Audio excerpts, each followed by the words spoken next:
Hello and welcome to this caro-kann game review. And today I have, looks like a Vladimir Bilic 2706 rating versus Hans Niemann 3073. So I have not gone over a Hans Niemann game before. Hans Moke Niemann. He, I believe, started his own YouTube channel about his quest for trying to become the world champion. So good luck to him on his journey, trying to make his way up to that path to, fighting to become the world chess champion. Best of luck to him. He's also been brought up in some cheating scandals, which you may or may not have heard about. So I'm not going to go into that here, but an interesting chess master, grandmaster to take a look at. So today he'll be playing the black pieces here, and he plays a caro-kann defense. Now, I'm going to pull up the computer so we can look at the analysis as I play the moves, but unfortunately, it looks like once I do that, for whatever reason, chess.com, it kind of erases their names. So just remember Hans Niemann has the black pieces. So we'll turn this analysis on. The game review shows that White played at an 89.9% accuracy rating, which is fine, but at the level that these top players in the world play at, that's probably unfortunately going to end up causing them to lose. So Hans Niemann plays 96.3% accuracy rating. It looks like it was a pretty even game until the end. White even had two great moves, no blunders, just three inaccuracies. Here, let me pull this up so you can see it. Inaccuracies, 3 for White, 2 for Black, and then 3 mistakes, which surely cost White the game. And there's one missed opportunity. Now, they played at a high rating level, 3,000. Now, you might not be able to see it. It's underneath my image. 3,000 rating level versus 3,200 by Hans Niemann. And this was a blitz game, 3 minutes to play the entire game with 2 seconds added for each move. So now, let's see, 100% opening accuracy for White and Black. Middle game, 96.4 for White, 97.4 for Black. And then the end game made the difference, 80.1 for White, and Hans Niemann had 94.6. All right, enough of that long intro. Sorry, let's dive in here. Self-analysis. Okay, we have e4, c6, the caro-kann defense, and then d4 is played. And most often d5 is going to be played in the caro-kann. That's the reason you played c6 to begin with. And let's see what these masters do here. So here we have, I don't know if I had mentioned I thought this was an advanced variation, but apparently not. The modern variation here. So capture is the best move. Let's see here. Yes, by a good margin, the best thing to do is capture there. Get rid of these strong pawns here in the center, or at least one of them. The knight will recapture, and then we have the Tartakower variation is about to occur. So we're still in the caro-kann defense main line here. So we went from the modern variation only because the knight is moved to d2 instead of knight to c3. But after the capture of the pawn in the center and the knight recaptures, we're back in the main line of the caro-kann. So, a lot of times the bishop will attack and then the knight can retreat. But sometimes this knight to f6 move can be played, or even knight to d7 and then knight to f6. But here, this invites white to capture this knight. Now, I guess a possibility is to avoid exchanges and retreat back, but that's kind of wasting time, giving black time to develop another piece. So we have a capture here. Now the options are capture with the G pawn or the E pawn. If you capture with the G pawn towards the center, and generally you want to capture towards the center with your pawns, but here that would break your pawns up a little bit and leave a weak isolated H pawn. Although maybe the bishop could develop to G7, castling kingside, and then the rook could move here in the future. King to H8 and rook to G8, lining up on the king side here. So that's a possibility. But in the game we had the Tartakower variation, where the pawn captures away from the center, but it keeps all the pawns together and consolidated, opens up the E file for possible operations with a queen or a rook, and the game continues with bishop to C4. Now the bishop develops and black is already ready to castle. So we have queen check, and one possibility is lining up here maybe on the queen, but Hans Niemann decides to retreat his bishop back and block that way.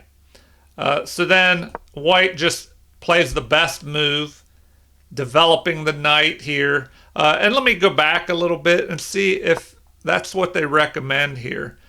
It's about the same, but computer recommends queen to E7.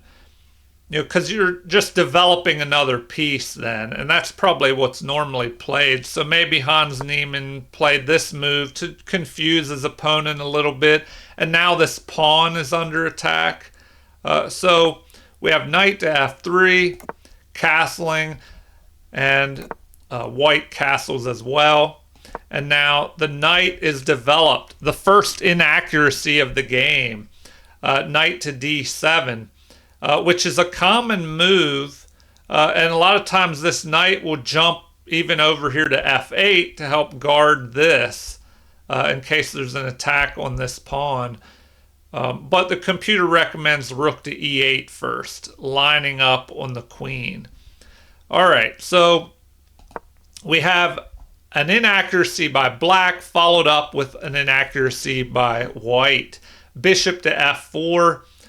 The computer actually recommends dropping this bishop back here to D3 because the knight can swing over here and target this bishop and the pawn as well.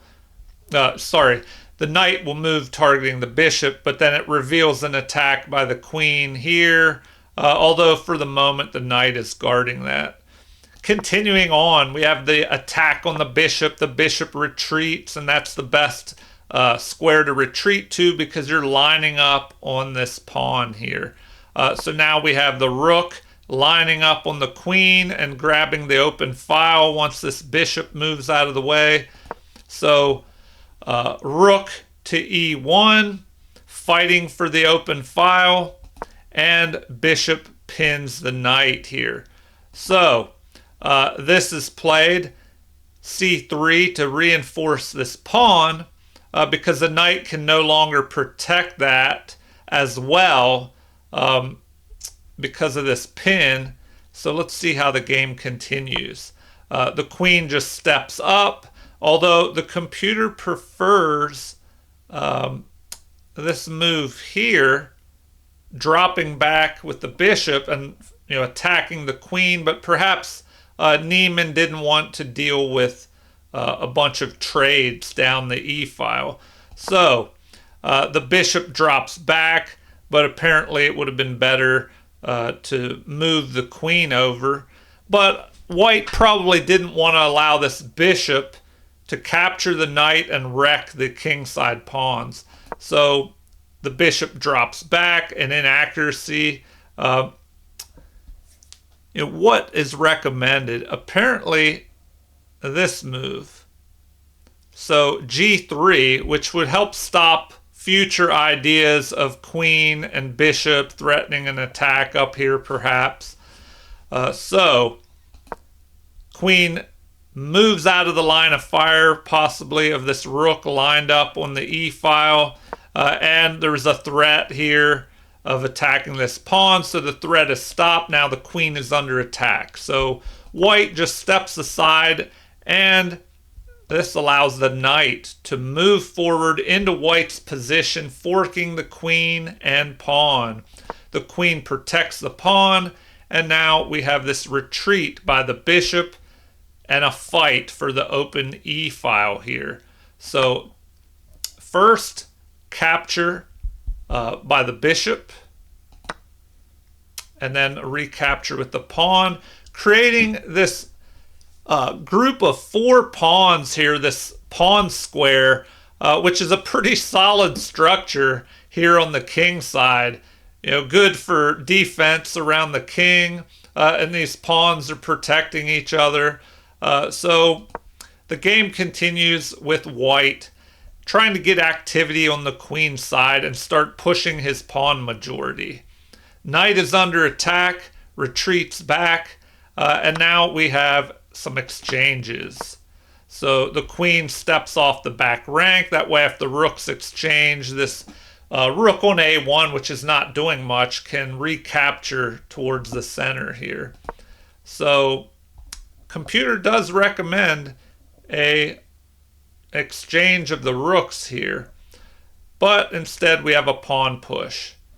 The game continues with rooks finally exchanging, and then white centralizes. Niemann ignores the contact between the 2 rooks and instead goes after this knight. So what can be done here with this knight? The knight doesn't want to jump to h4 because then what does he do? We'll have g5 attacking the knight, and the knight will end up trapped. So what should be played here? Well, white just captures. So the computer says this is a great move because it captures with check and gives this knight time to escape. So recapture, the knight retreats, and now the queen centralizes. So something that is positive for your position, if you're able to centralize your queen, that's usually good, can be used to your advantage, as long as that queen is not chased around and attacked. But in the end game here, the queens are very powerful, so black tries to centralize his queen where it'll have more scope on the position. It can just cover more squares. All right, so g3 is played because the bishop was lined up here, and maybe there's a possibility of queen to f4 threatening to attack the pawn, and the queen is attacked at the same time. So that would force an exchange, and then you would have knight versus bishop with pawns on both sides of the board, and that usually favors the bishop, which can jump quicker, much more quickly than a knight. The bishop can jump from one side of the board to the other, where the knight takes a while, and this knight's on the back rank, which is not so good either. All right, the computer does recommend, or did recommend, knight to e3 as being a better move. So the game continues with f5, the best move in the position. The knight does jump forward now, and the pawns are rolling here on the king side. So the queen, white tries to centralize his queen, and the king is moving forward. Another important aspect of endgames is to get your king into the action, especially when there are less pieces on the board and you're going into the endgame. You definitely want to use your king, because that could mean the difference. It's an extra piece that can help with attack or defense, and you have to be careful with the queen still on the board. So the game continues, and here it's showing that black has just a slight edge, but the game's still pretty even. Now an inaccuracy, c4, which jumps the game up in black's favor. Apparently, the computer prefers this move, a4, which gains space, and looks like b6 might be the best response to that. So b6, and then what? Now they want king to f1, and here it's saying that's the inaccuracy, that g6 should be played. But in the game, we had c4, perhaps preparing to push this pawn in the end game up to d5. So continuing, we have g5 being played. So pawn majorities on both sides. White has a pawn majority on the queen side. Usually you want to push the unopposed pawn, but here that pawn could become weak and isolated, and of course you don't want to do it now because the queen is covering this square. And here, even though black has a pawn majority of 4 versus 3, you have these doubled pawns, which makes it a little bit more difficult to push a pawn through. So let's see how the game continues. b4 is played, a mistake. So the first mistake of the game. And what should have been played? Apparently knight to e1. If we go back, knight to e1 is what the computer prefers. But I don't know about that move because the queen could come down here. Now the problem is if the queen moves here, the black queen would kind of be out of play. And this threat could just be taken care of with an a4 pawn move. And the queen covers the knight and this b pawn. So that wouldn't be much of a threat. So knight to e1, the recommendation here would be just to go ahead and capture. So perhaps that would be best. And yes, the computer is now saying that's best. After recapture, we have what? f4. So f4, and black would have the edge here. The game could continue with, let's see, capture. Capture, black gets rid of his doubled pawns, and here the second best move is to capture here. Better would be knight to g2 apparently. Knight to g2. Interesting. So apparently that's a better move. But now it's saying that no, to go ahead and just capture that. So if we capture, the king tries to come up and centralize a little bit more. Now they're saying it should have gone the other way. But knight to g2 protecting. I mean, why would you not just go ahead and capture this?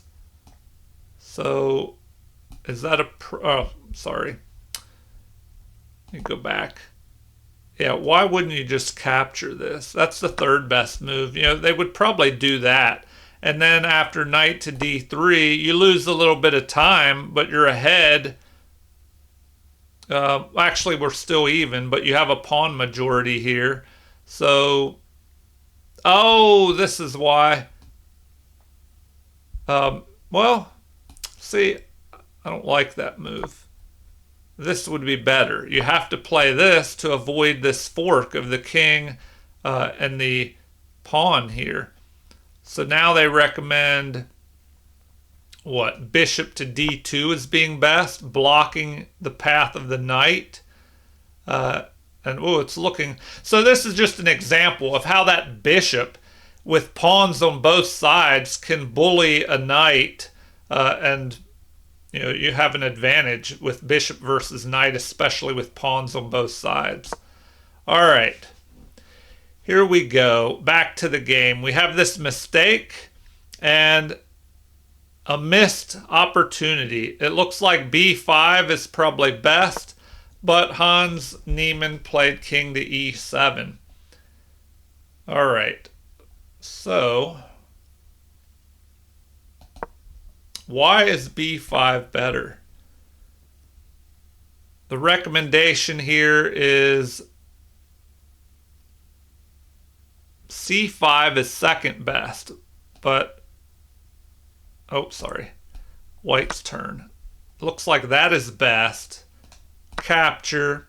You have this isolated pawn. Well, now it's saying to just go ahead before you capture the pawn. Just take the queen. Pawn captures. Now you would capture, and then knight up to c5. Although now it's saying push this pawn. Kind of a finicky computer. I mean, I guess if I crank the settings up, which maybe I'll have to do that at some point, so it's not, second guessing moves. Now what? They just recommend rolling your pawns forward. Okay, back to the game. Let's finish this out. King to e7 was played in the game. And then we had this move here, king to f1, although the computer prefers pushing the pawn here. Just, get these pawns moving on the queen side. The only thing, well, okay, you can't, the queen cannot check because there's a pin here. So the next move is that. And now, let's see. The knight or the king moves up, king moves over, and now, this allows this queen to jump down here and go after this. So I don't know if I like this move. Let me go back here. Well, it's saying that or king to d2 are the best moves. So all right, now you have this. So knight to e1 is what they like the best, but you have a push here. And at this point, the game's still about even, but bishop retreat, it likes that best, because then if you capture, the bishop could swing down here and maybe line up on this pawn, and later the queen could hopefully add to the pressure. So capture. And the bishop does not capture, which, that's probably better now that I look at it, because this keeps your pawns together and you don't have two isolated pawns. The pawns can work better, being side by side. So now pawn push, and black does not go after this free pawn. Interesting. So the game continues. White trying to push forward, check. King moves, and I'm surprised that they didn't go after those pawns. They just did not do that at all. I guess because of this knight move up here, check, and causing problems. That's why they don't want to let the knight jump up into the game. So queen back towards the center. We have an exchange here. A mistake by white, and that makes a big difference. So that definitely jumped the game in black's favor. What should have been played? Apparently just king to g2. So king to g2. And looks like c5 or queen to d5 check could be played. Okay, back to the game. The mistake. Capture. Bishop captures. So now that bishop is lined up on this pawn in the center, which cannot be protected. And the queen will be under attack. So the game continues with white moving the king, capture and attack on the queen. We have a check, but this is a mistake as well. Queen, just moving the queen would have been a little bit better. So now, well, might as well take a quick look at that. If you move the queen back, yeah, that's probably a little bit better. Now they recommend what? Queen to b3 as being best. Yeah, then you might as well just go after this pawn next. All right, so in the game, knight to c5 with check. And the queen captures here. So queen captures. Oh, let me look at that. Pawn captures the queen. But now Hans Niemann can get rid of white's queen, and we go into a pawn endgame. But the problem is, and white resigns here, because now the king can just move here to d5 and go after this pawn and then have a passed pawn over here. So, the game could play out with king up to f2, king to d5, then what? King to e2, capture, and that's best. King to d3, but now you have this passed pawn, and black would just be winning. So, I don't know, it's not looking good. If we want to play this out a little bit further, king to d5, now what? Now it's really looking bad. So,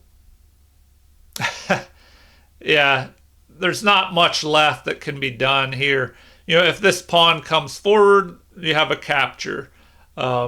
This pawn is just going to start rolling down, and if white takes time to capture that, well, black could try and step over. Let's say, oh man, yeah, it's looking bad. So if you go here, well, then the king can just go to e4. And then if you play this, this pawn just starts rolling. And if you go here to stop this, the king can infiltrate and just go down here and pick these off. And yeah, so there you have it.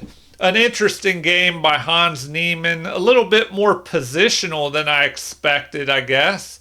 I may have to look at more of the game, more games by Hans Moke Niemann. I believe that's his full name.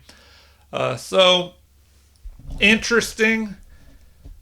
I recommend, if you're thinking about playing the caro-kann, just take a look at a bunch of master games. I'll try and do more, especially with higher rated players too. Like, see if I can find the top players in the world in some of these caro-kann games.